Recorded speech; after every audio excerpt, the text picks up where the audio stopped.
Good morning, good afternoon, good evening, folks. Michael Zuber, one rental at a time, back with his good friend, Mr. Greg Dickerson. How you doing, sir?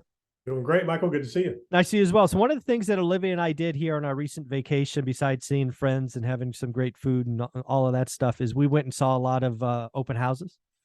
We went to a lot of new construction, and this was all in Southern California, and price drops and incentives and all of those things are all over the place. You and I have talked about builders, right? You are my builder on this channel, right? Of my expert. So I just want to talk about builders and kind of what might happen to them in the next 6 to 9 months. You okay with that? Yeah. So when I look at builders, step one for me, again, never being a builder today, is they're kind of like Walmart and Target today. What do I mean by that? Well, they came into this slowing economy with stuff on the shelf, finished product, some work in process. Just like Walmart and Target, they're going to blow that stuff out. They're gonna discount what they have to discount. They're gonna finish the projects they have in play. That's gonna take 4, 5, 6 months to play through. So that's kind of like today's story. But I think in 6 months, so call it March, April, I think builders are going to have a choice. And I don't know which way they go. So I was going to ask you. One is obviously they're going to slow down. I think that's obvious. Two, they could pivot to smaller configurations. Some of the numbers I've seen out of John Burns is the move up market is really slow. First time home buyers is okay. So it's healthier than move up. So maybe they pivot smaller. Two, maybe they give up on single family and they just go multifamily and they figure out because rents are still skyrocketing. We don't have any inventory. Or three, do they just give up on home buyers altogether and then they just pivot to Wall Street and you go, how much build for rent do you want? We'll build for you. So I think builders have lots of choices once they blow through their current inventory, but I thought I'd hear from you. Yeah, it depends on the builder and the market, but builders, they're nimble, they pivot quick. So basically, they're just stopping right now. So whatever new they had in the pipeline that does not have a contract, they're basically stopping those. Even if they do have contracts, they're vetting that and going back to the buyer because it's not just the building market, it's the new construction market, it's resales as well. A lot of contracts canceled at a 16% last month or whatever it was, higher than we've ever seen. And it's because of number one, the rate increase, but more importantly, inflation. People are going, wait a minute, I'm spending an extra $200, $300, $500 a month or more than I was before just to be alive. Nothing else changed. We can't afford this payment anymore. And then the other costs of home ownership are going up in general. So that's a big issue for people. Rates are going back up. I mean, the 10 years back over 3 today. Wow. So that's going to increase mortgage rates again here in the next day or so.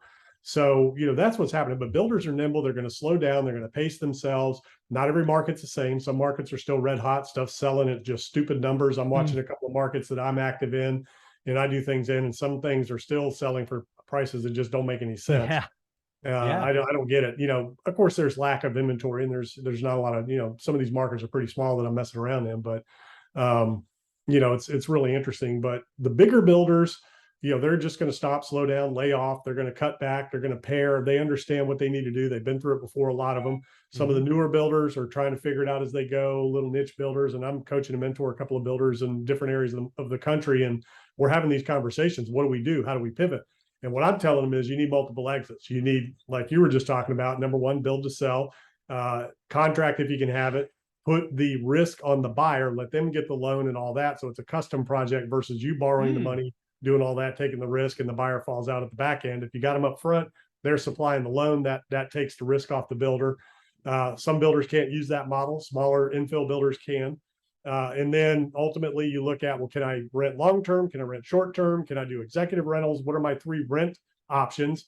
And then obviously number 4 is if you're big enough and you have enough inventory and land or pipeline of land, then you can reach out to some of the institutional buyers that are looking for build to rent product and investors in general and see if you can fulfill build to rent. But that's going to be a little bit slower and a little bit more because down the road, because your competition there are the iBuyers that are unloading inventory.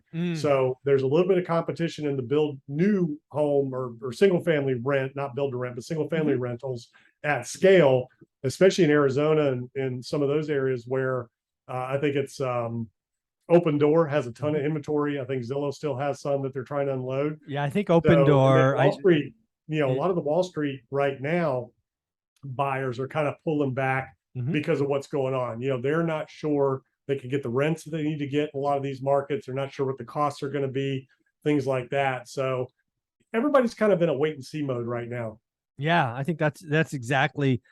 Yeah, first off, when it's funny, we went through one development that we walked through about a year ago. It's almost, when we were there the first time, it was like phase 2 of 13. And I think when we went through last week, it was 13 of 13. They were finally selling models and things.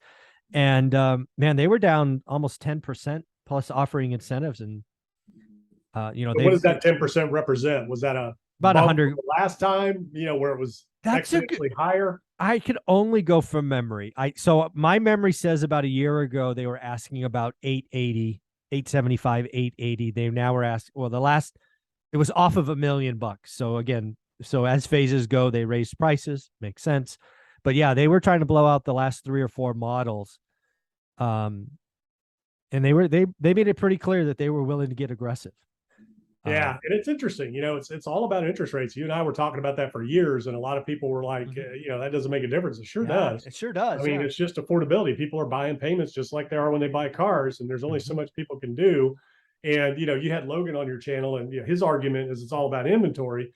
Well, the interest rates are what is going to affect inventory. Obviously, the pandemic was an anomaly. That's put more pressure. But when rates dropped in conjunction with people not selling due to the pandemic, that just compounded everything and put extreme pressure on inventory levels. And we're seeing things change in some markets, but there's still smaller markets around the country that just don't have enough inventory. And it's going to take a lot longer and higher rates. You got to be at this point, what we've seen, you have to be over 6 for an extended period of time for inventory to substantially change across the board. And we haven't been there because rates backed up almost to 5 again. Yeah. It's funny when you look at inventory, and I love talking to Logan. He kind of coined the whatever it was, naturally unacceptable or whatever he said, basically housing savagely unhealthy. Yeah, savagely unhealthy. Thank you. I actually talked about it on my channel, Greg, the last couple of days. I think inventory may have already peaked or may peak this month because, again, housing has seasonality. September, October, November, and December are all seasonally weak listings. So I look at what we have going on now I think inventory is lower at the end of the year than it is today. What do you think of that? I mean, that's traditional. That's the forecast. The last time we had a rate hiking cycle, the real estate market kind of tanked, in the 2018, 2019 cycle towards the end of the year. The real estate market slowed down to a crawl. So yeah, I think that's what we are anticipating. That's what we're seeing now. New inventory of new listings is going down. The active listings is going up a little bit. So that's stuff that's fallen out of contract is what that is.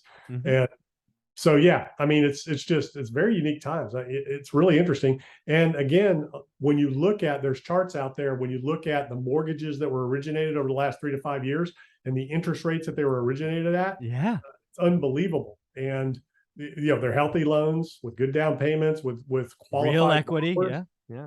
So very different environment than now than there was in 2008 and 9. And that's what Logan Matashami, for people, he's a Housing Wire analyst. He's on Twitter. He's got some really, really good information and charts, especially about what we're talking about in terms of going into the fall and things like that. And then I love his little, he's attacking the housing crash. Yeah, he is. I saw that. Everybody that's been calling for a housing crash because for 12 years. And it's people looking for views and clicks on YouTube because this is not 2008-9. And by the way, those guys that are talking about it, they weren't even around. Back during that time. They were kids. So they have no clue what they're talking about. It's a whole different environment, whole different ball game. They're talking about banks owning houses and open door and this and that. I mean, we're still 1.5 to 2 million homes undersupplied in terms of inventory. And then from, new stock coming online, talk about builders. I mean, there's still a demand of 3 to 5 million homes that we're going to need over the next, 5 to 10 years in order to satisfy just normal demand because of demographics. And that's what people aren't looking at. Everybody's saying, oh, population is aging and they're going to be giving up their houses and this and that. There's 2 things going on here. 1, people are living longer. And 2, I mean, look at me, I'm 95 and you wouldn't even I wouldn't guess. I'm not a boomer. And, so people are living longer. They're staying in their homes longer because they're living healthier longer in general. And, so those things are kind of skewing demographics. Then that millennial, and Gen Z coming up behind the millennials. Is that right? Is it Gen Z behind millennials? Correct. Correct. Yeah. And then you got Gen Xers, under them. That's a huge population that's coming up that are ultimately going to be homeowners. So there's a lot of demand there, and people just aren't giving up the houses like everybody thought they would just because they're getting old and dying. There aren't enough people exiting this planet fast enough to create housing. Yeah, I think it's really interesting because back to the kind of interest rate thing, one of the things that I see coming, and you're right, the 10-year note went over 3% today. It just happened this morning. I think there's a chance, there's more and more analysts think it might hit 4% by the end of the year. So if you take Fed funds at 4, that's probably the 10-year's got to be at 5.5. You think? Yeah, Fed funds they're targeting 4.5. Like, right. I know the narrative is 3s or whatever. They're targeting 4.5. But that's the question I posed earlier. Where does the Fed funds rate need to be to get inflation down long enough term for it to get back to 2%? Where does that really need to be? And I think it needs to be over 4%. It's got to be in the 5s in order. It's got to be over 4. Yeah. Because the other thing I was going to here is interest rates. Because I think, again, the Fed broke housing 2 years ago by keeping rates too long. Back to I think it was John Burns and Black Knight both have these quotes. 73% of loans are 4% or below. Right. So that was the chart. John Burns is putting out some charts. Yeah. Yeah. So if you look at that, and let's just say Fed funds goes to 4, 10-year goes to 10.5 or 5.5, 30 years at 7, 30-year mortgage. If that happened, I think transactions slow further because, again, you don't have the move up buyer, right? Who's going to give up a 2.8% mortgage for a 7.25 or a 7.5? We're just going to have a broken housing market for 2, 3, 4 years where transactions are down 30 to 40%. None of that means values falls. It just means stuff's not selling because in order to have a sale, you have to have a willing buyer and a willing seller. And I just don't see it. What do you think?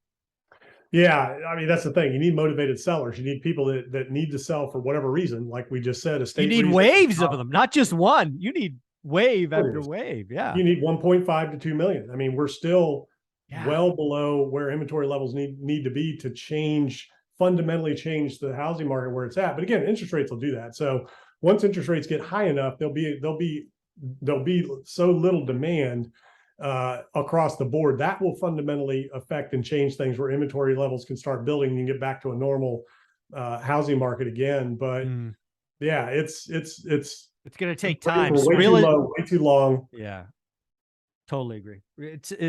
Real estate moves a lot slower than people think.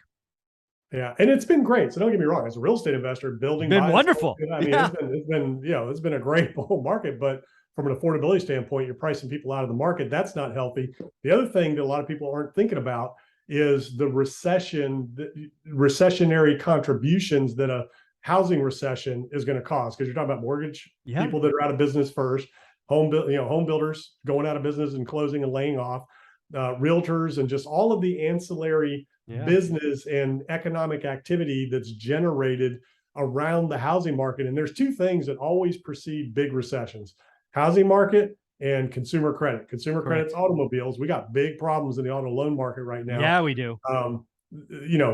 Like student debt, household debt, things like that.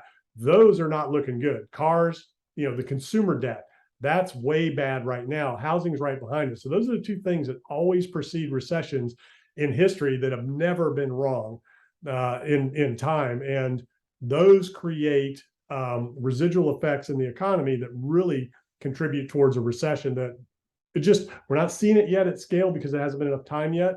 But by the end of the year, I think we're going to start to see a little bit more of that, depending on where things go and how things look. But you're not going to see a rebound recovery in housing at these rates. That's one thing, but you're not going to see a serious decline either until rates go a little higher. Yeah, that's where I'm at. When I'm kind of staring at the market now, I mean, the market certainly doesn't like 6% 30-year mortgages. I think it can handle it. I think what we saw is people pivot to ARMs. So I think the market still performs, but the 30-year goes to 7.5, which is possible. That could be really bad. That could be. Yeah, that'll. Again, the more you get over 6, the higher it goes, the faster it's going to correct, and it'll just come to a complete stall. But again, there's a lot of sellers that are going, wait a minute, I can't get what I want. I'll just stay put. aren't enough buyers, not getting multiple offers, why sell? And they don't have to, a lot of them don't have to move. So that's what's interesting, Exactly. obviously versus previous times. But yeah, the housing crash bros are hating it. That's okay. Yeah, I love it. Housing Cast Bros. I love that Logan's going after him. I actually commented on his feed. I'm like, go for it. Go. It's fun. I love it because people feed into that. They see it and they're like, okay, because people want to buy and it's tough right now. So they're like, come on, give us a housing crash. But everyone it's not going to wants happen a deal overnight. This one's going to take some time. 2009, it happened overnight.